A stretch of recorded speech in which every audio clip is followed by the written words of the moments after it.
Hi guys, I have the Hamilton Beach 3-in-1 indoor grill, panini press, and sandwich maker. So this is one of those bigger ones, so you can do 2 sandwiches at a time. So for my wife and I, we always have to wait for both of them to be done one at a time, and this is going to be much more feasible for 2 people eating together. All right, so I have the packaging stuff off. So this is how it is. You just press this button when storing, and it kind of locks it in place. You slide it open to unlock, and then it just stays open by itself, which is nice. It's heavy enough that it's not just going to fall back on your hands, which is a nice touch. It is a non-stick material here, but you can make it even more non-stick by spraying a cooking spray or a cooking oil. There is a tray, so as you slide your panini off, or any oils that drip down will collect here and drip into this dripping tray, which is nice as well. And you can see how you can tilt this as you put it down. So for example, if more of your thick part of your sandwich is on this side and you want to tamp it down, you can do that. Of course, this part does get hot when it gets heated, so you use a spatula or something to press it down. You can see how it says caution, it's hot. So let's go ahead and plug it in. Plugged it in for the first time, and you can see the power light is on, but it's not ready. So you leave the cover closed until it preheats and becomes ready. So once this is green, it's preheated and ready.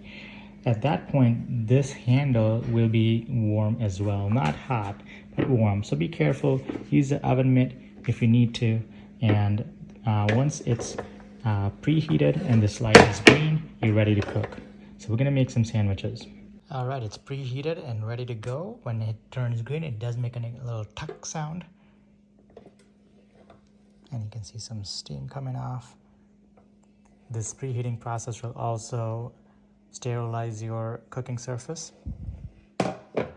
Okay, so I did apply a little bit of oil with my brush, and that's just to get those nice pretty lines on my panini. It's preheated and ready to go.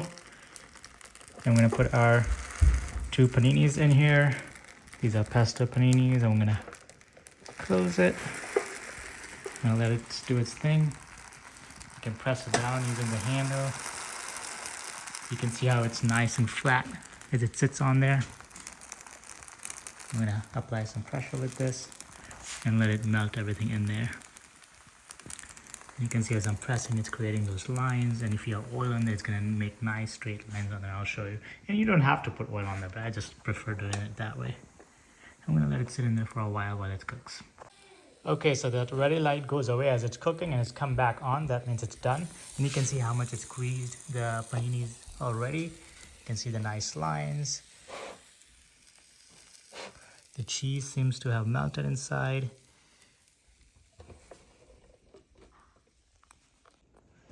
All right, let's cut it and see how it looks inside.